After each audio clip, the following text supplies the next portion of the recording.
Hi guys, welcome to the Teacher Table. I'm your host, Octavia, and today on the show we have... Hi, this is Tracey Rice. I am a Math 7 teacher. Thank you for having me. Thank you for joining me, finally. Yes. Finally, I haven't seen you in such a long time. Oh, so good to see you. Yes, it's so good to see you. So good to see you. And so how long have you been teaching? So I've been teaching for 9 years, almost a decade, my goodness. Oh, we in there, girl. So I have been teaching just 3rd grade, 5th grade. This year I've decided to move to middle school. That's interesting. Like that's a jump. It's a big jump. Yes. Oh, okay. We'll talk about it. Yes, please tell me about this because my first question. How is it? I want to know, like, you went from 3rd grade. So what grade? 7th and 8th? 7th and 8th, yes. Oh my gosh. I want to know the difference. I want to know what you like better. Oh my gosh. Okay. Okay, it's all yours. I've always been a fan of older students because we really can get deeper into the conversations and stuff like that. I've never been like a primary teacher, but I started out my career 5th grade teacher, and one moment that really sticks out, I remember teaching and learning with the kids, of course, and towards the end, I'm like, it's over? We got to keep going. What's up? Because that's how rich the class and live the class was. So then I'll fast forward a little bit, I'll jump around, but I moved to 3rd grade, and that's when I was like, okay, we really have to talk about those different processes in terms of how do you organize your desk, and how do we line up, and how do we walk, and routines and procedures, and you're prepped for this. But it's like the first 2 weeks of school, you really got to build that foundation, and the phrase strong and meaningful relationships is real. Okay. You really got to show the kids and model. That word is so powerful. So that was with the little ones. You really have to model. And by, I'll say, the end of my primary years, for now, might come back, you never know, but by middle semester or quarter 2, I would say they were whipping it. We did a lot of math workshop. Now I'm a math teacher, but the tone of choice boards. And so I teach a lesson, of course, and then you have those choices that are tiered and geared for the kids. They were able to log in like Google Classroom and use Google Drive to pull and extract the content. And I've groomed my babies. I'm telling you, they were professionals. And we had a lot of people from different counties come in and, go to Tracey Rice room, come. And I'm like this, come on in. You're going to see what we're not going to be fake, because when you're fake, you can tell, you can smell it. Yes, true. So you can smell it. Let's see, something I kind of missed a little bit in my primary years is the reading workshop, because the guided reading piece and seeing the kids move up. So something that I did was I had their goals written out old school, but it was on a big piece of paper, and it was by color, and each group had a goal that was tiered. So the kids, they can see for themselves, how can I get to the higher level? It's not just about letters and all of that, but what do I need to do to grow? So a lot of modeling and explicit teaching. Primary years, older kids, let me tell you, they need the same thing, but every day is a new day. And I say that gently because, something could set them off, instantaneously. And they know when they come in my room, if they're not ready, go back and come anew. No, that's right. Reset, come back anew. If you need to see me during lunch, my door is always open, because that's something in the older kids, they have a little flexibility in terms of, roaming the halls and getting into different classes and stuff. And I tell them, if I need to be your human pass, okay, let's talk it out. Let's talk about it. So I remember one time I had 3 kids and we passed by the principal, and I'm like, speak, say hello. And then later at it, I was their human pass, and she just laughs at me, and she's just like, thank you for problem solving, because the older kids, they won't let it go. No. And I know me. Petty too. Kids too, but petty. They can, and they know I can be petty boots too. That's what you're talking about. We need to argue over this. Okay. Let's talk about it. Yeah. And them to know the meaning of my door is always open. Yeah. So they can come to me. So that's pretty much it. With the older kids, you get more of the, we don't say lit no more, but whatever they say, is period. Motion, period, right. The period poo and all of that. Listen. But it's more of you get to joke with them. Yeah. I appreciate their sense of humor. So what math do you teach? So I teach math 7, 8th grade. Sometimes I'll support them. It's more informal with the 8th graders. I'm like, come on, you don't understand this. And I still bring up the anchor charts and visuals. Mm-hmm. So, that piece. But I teach 5, we call them preps. I'm just so excited about the word preps, But my first period is all in Spanish. So it's my shelter math class, ESOL levels 1 and 2. Mm-hmm. Tell you if you're familiar about that. But a lot of the students, levels 1 and 2, are just coming to the country or just being enrolled into school, limited schooling in general, or limited English, many different, parameters. But something that they looked at me, they're like, you speak Spanish? And I read their face. It's all about facials. You Black? You speak Spanish? Girl, I dug it out. High school, Google Translate on. And my previous schools, one of them was a Title I school. So the kids really helped me as well. Kudos and shout outs to them. But we speak in if I don't know, they help me. And it's so cute because some of the pronunciations are wrong and they'll stop class. No, you. And they'll write on the board and literally take. I miss, honestly, I miss those days when I was there and they used to teach me Spanish and tell me what kind of food to go eat. Miss, you're about to go to this restaurant and eat this. And I'm like, what is it? Oh my gosh. I miss it there. I do. Talking to you is good because I really missed it there. So based on, you said this is a majority Spanish or coming from another immigrant or coming from another country. Right? One of my periods, and the rest is in English. So what math, can you explain in more details, what kind of math it is? Do you have to go back to the foundational math? Or are they still learning the same as in 7th grade? Good question, because for me, as a primary teacher, I know the connections even more so. So for example, we teach them the foundations of algebra, but as we know, you've been doing that since kindergarten or informally, +1 is 2. That could have been in the home setting. I mean, it's a lot of connections that I pull out. So what I do, I tier our current content. We just finished, we doing virtual teaching, and we're teaching them about the functions, 4 functions. So same information, the word problem, table, equation, graph, how to show the same information in 4 different modalities. So, or entities rather. So pretty much the main piece of point of differentiation, I would say pasos. So the steps. So I would say que dirección. So when, for example, moving from the table to the graph, is it izquierda or derecha, left, right? And then I ask them, okay, y'all hear this? Okay, you hear me. Okay. And then I say up, down, Shoot, I'm learning. Abajo or arriba. So down or up. So really, just with any student, it's about the modeling, but I translate very heavily so that they understand even more so that language barrier is not a barrier. And it's so cute because I'll have them turn on their mics and a lot of them are trying more of the English. So I'll teach, I'll say, primera español, segunda inglés. So then we get to try, speaking in English even more so. So I don't really change much because they need to know it. They can.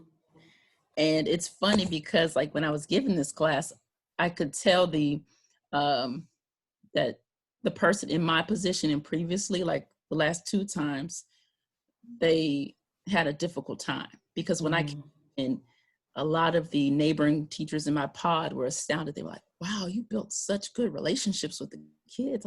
They're kids. They got it. They can do it. They just need somebody to believe in them. Yes. Here, look, period, Pooh. Right. Yes.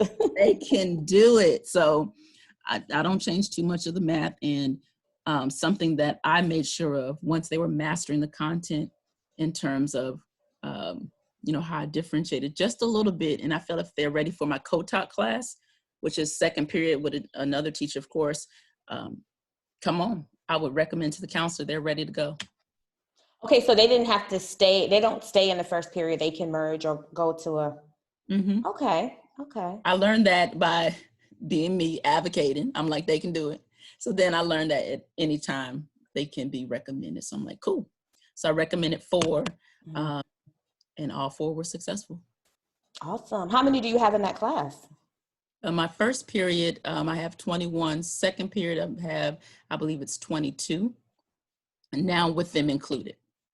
And second period, my co-taught class is with, it's half and half. So half are kind of transitioning out of the labeling of English language learner in terms of their proficient, and the language is not as much of a barrier. So that's what my co-teacher, he helps with that piece. And so it's a transitional class. Oh, that's awesome, Tracey. Man, that's some good stuff. Just to know, and just, to see this happening in the US, and, to see that you're doing this, especially, like I said, coming from 3rd grade to 7th and 8th. And this is your first year, right? Or was it last year? First year in middle school. First year. Wow. Yes. Wow. And you're in your zone. That's it. You're in your zone. It's really good. I get chills. And I remember you asked me before, you're like, okay, what's the difference? Really, they need that love. They need that care. Somebody to pour into them. Anchor charts. Anybody who's transitioned to school, still do those anchor charts. Yes, keep it up there. Please, they need to see those visuals. Yeah. Make it cute and colorful. And I used to do interactive notebooks. So like with the anchor charts, I used to do like, because sometimes my anchor charts took over the walls. And I'm like, listen, y'all, I got to take this down. But I kept it up much as I could, at least for that whole chapter or unit. But then you can always refer back to like doing a testing or we're having a quiz. Always go back to your interactive notebook. I'm going to need you to go and look at them colors. Yes. Look at them colors. I need you to go back and look, flip them, go to page 25. And get those aha moments. Yeah. Or they'll stare in the wall where it used to be. Yeah. And like, okay, you better have that conversation. Or if I have it up doing a quiz, Miss, you left it up. I know it's up there. Use your resources. Be quiet. Right. I know it's up there. Just, do what you got to do. Right. Look at you, above and beyond, Yeah, those, I was just talking to you, bring back so many memories. And because we worked in the same district, it was just hearing some of the things, and I do miss that. We're somewhat the same here. Of course, it's more Arabic students, but there's still ESL students. My new position, I'm going to be a ELL teacher. Hey. So I might need you. I know it's going to come back to me. I just haven't done it since the States. So it's been a while. It's been like 3-4 years. So it'll come back to me. But just talking to you and hearing like some of the things that we used to do, and I'm just so proud of you. And oh my gosh, you're gonna thrive. You are amazing. Well, I knew that anyway, duh. Girl. So a quick story is we work for the same district, but I think it was teacher orientation. Yes. It was teacher orientation. We just connected. We was, I think, going from different classes or something. And I was new. Don't let me get the tissue. I was new to the area. Don't get the tissue, girl. New to the district. I didn't know anybody. And Tracey just took me in. She embraced me. And here we are, like, almost 4 years later, I think. She showed me the ropes and my new area. She was like, okay, this is where you need to go. She took me out to lunch. Oh my gosh. And girl, I still laugh about that because remember, I forgot my my wallet at the house. I said, okay, I'm not kidnapping you. Oh, and we had to go to your home. I do remember that. I'm not kidnapping you. Please. Yep. I remember that. And here we are today. And then after work, we would meet up at a local restaurant, which we still cannot remember that name. We just know the spot. Was it Okay. That's it. It was Maggiano's. It took this moment to know Maggiano's. We would meet up at Maggiano's after, not Carrabba's. Maggiano's, we'd eat there and we would talk and just catch up. And then unfortunately, I left the district and moved overseas. But yeah, it was a great opportunity. And it's a wonderful experience meeting you. So, what have been some challenges overall as an educator that you have experienced? Right, ready. 9 years. Okay. You really have to believe in yourself. You are your biggest champion, and then make sure you have friends. You know, I call our wonderful host Tave. So make sure you have Tave, wonderful group of friends to really talk to and be real, you know, because I'm a very positive person. But listen, when I sit back, or I was joking with earlier, if my arm gets a little stiff, listen, we got to talk about something. Yeah. Listen, okay? I know this just can't be me. But have a good group of friends is really an understatement. That's real. But a challenge would be previous people in power. Let's say it like this. Hello. Previous people in power. Let me write that down. Previous people. Hey. In power. In power. Triple P's. Hello. Woo. But man, I'll say in my first 2 schools, that kind of narrows it down a little bit. Just trying to go to the next level was, man, just a lot of weights. And I know, you know, everything's not going to be sunshine and roses. And, you know, you hear the phrases, you know, the grass is green where you water it. Okay, great. But some people are just acting a fool, clowns, just clowns. Because my first school, honestly, is because I was Black.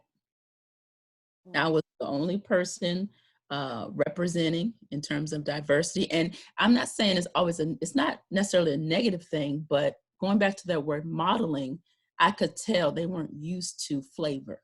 They weren't used to going beyond, see, I don't work beyond school hours. I'm very careful with that, but they weren't used to going outside of their routine, you know.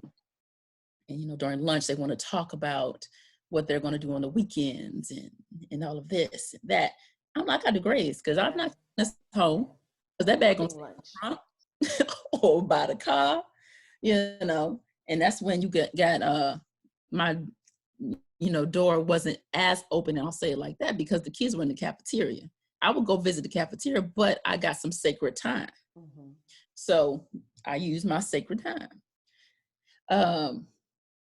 You know, people in power could be those who are self-appointed, those on your team. And in my first school, when it wasn't until the end of the year, my first year teaching, and I was nominated for, and I went higher up, but nominated for Outstanding Teacher of the Year. That's when change started to take place, and I could tell, oh, wow. And they tried to pay attention to me then. It's too late. But I was on board with the parents. We were cool, and we would work together because it's about relationships and the kids, of course. And I did what I had to do during the meetings. And I never forget, and this makes me so tickled.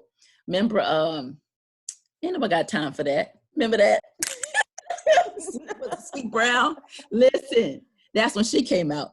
And in the meeting, let me tell you, talk about cultural appropriation. Let me tell you. They said, ain't nobody got time for that. And they looked at me. And I dropped my pencil. I said, God, Jesus, come right now, God, come right now. Woo! I said, come. And we're back.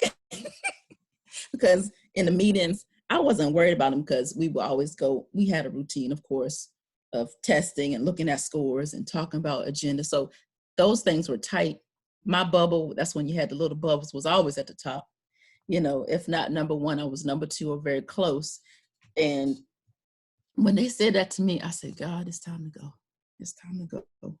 I said, Lord, I know you direct my life, but I'm 2 more years is max that I can take. So I stayed there 3 years. My other last straw, I had a student who, you know, one of the students where all the teachers, they come to you, oh, you have him, you have him, you have him. But this student, no matter how much love and support, you have to be real with yourself. They needed extra help. I went through all the channels, local screening, everything you can name, document. Girl, I document something. Girl, hello. I even did the principal's job. I'm gonna just put that out there. Okay. PPP. I love her to death. She was cool. She was cool, but that's how much that I felt like I needed to document, because I'm like, I'm not the only one who sees this. And there was nothing in his file, nothing. I remember one day I told the art teacher who passed by, I said, come in, please. I said, please watch. And that's when I was a binder person, print everything out. And I'm still to the T, but I do more Google stuff. And literally, you can read it, follow it. You teach the whole lesson. That's how much I really was very methodical and wrote it down. So she came by, I said, come in, please. And I printed out the evidence, documentation with SR&R, student rights and responsibility, highlighting the infractions. And I'm just like, I need help, because I would go ask for help. I would show I need help. No one would come. You know, they would bring in like the region and they would give me glowing recommendations and all that. I could handle it, but I'm just like, I need help. So speak up, guys. If you need help, continue to speak up until someone listens. And girl, I put that thing, I gave it to her, and she put a sticky note on it because we had the same last name. That kind of narrows it down. And she put a sticky note on it and it says, return to Brown. And I said, nothing's done. It's time to go. That was year 3. Couple other stories, but that was the craziness. So the challenge was, you know, if you're not feeling supported, you need to go on and go. Yeah. Just go. And I felt that several times as well. Not being supported, knowing they should know your strengths. And sometimes they take that strength and they use it against you as well, which makes you feel not supported. So it's like, okay, you know what I'm doing, you know what I'm all about, you know, this is what I have to bring to the table, but they'll find something else. So they're like, no, we don't need that, or no, you know, we have somebody else. And then it makes you feel less than. And I'm like, wow, like I'm here for the kids. I'm here for, you know, to make this, and this is why I did the teacher table, is for to talk about things like this. And like, you know, so we as educators can have a space that we can talk about, you know, different things. Because I always felt like we were pushed under the bus, so we don't have support at school, or we don't have support outside of school. And so that's what it's here. We're just talking, and man, we don't get, I've had some principals who, let's just say, they did not support. Yeah. And I have to wonder, is it, I just don't understand why. And sometimes we're so tired, we don't even care about it. But don't even care. At our pre-meeting, we talk about jealousy. Sometimes it is. Yeah, it could be jealousy. I did feel like one was of color. One principal, I had a question, and I was like, is it because I'm Black? And you know, I talked to some coworkers, and they was like, no, this is who the person is. And, you know, but I'm like, this person does not even invite me to the office. I don't have that relationship. Like I will say this, I did not have a relationship with this principal. Like I did not at all. And when I say at all, I did not. Matter of fact, he didn't even say goodbye to me at the end of the school year. Like, I'm like, bye. Yeah. Everybody. All right. Okay. I did my job. So yeah. That, and I just think that I did another segment on what is the principal's why. So sometimes I wonder, as leaders and people in power, what is your why when you're in this position? Is it for the kids? Is it for education? Or is it because you want that paycheck? And I think that some people, that's real. They don't. And, another friend and I, we did a show and we talked about how they need to get back into the classroom and get more engaged, at least go into a classroom like once a month and substitute and just see how it feels to be back in that classroom. And I think some of them really forget. They do, because they go to a place of fury. They're going back to a place, and you need to be real. Yeah. And so on paper what it looks like. Yeah. And that's and to know that we both have went through situations together. Actually, guys, this is what made us stronger, because we were the venting too. We would go to Margiano's and we never worked at the same school. So we were in a safe space and we trusted each other. We're like, listen, let's talk about it. And we were able to support each other. And here we are now, just, on a whole new level. We're wiser, we're stronger, and, we made it. But there are some teachers that's probably going through the same thing. And they don't have a choice, they don't know, like, especially with this, pandemic and everything. I don't know how the jobs are out there, but like, it's even hard now to even look for another job.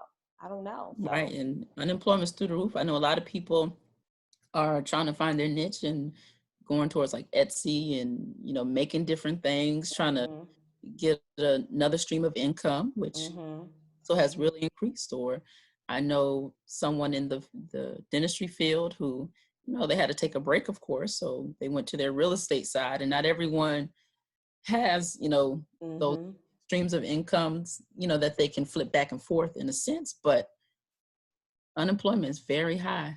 Wow. About giving another stimulus check. The House passed it, but we'll see where it goes. Yeah. Wow. We have definitely come a long way, and I definitely appreciate you. This was amazing. Is there anything else you would like to discuss, or I will say you did get, in the midst of us talking, I took some notes. You did provide us with some great strategies, some reminders, some quick little tips that we need to know as educators, and keep that in the forefront when we're teaching. And so I want to say thank you for those strategies and those resources and stuff. So you're amazing. You are definitely. Thank you. Yeah. And I do want to say something. When you ask, what is your why? On any level, you should know your why.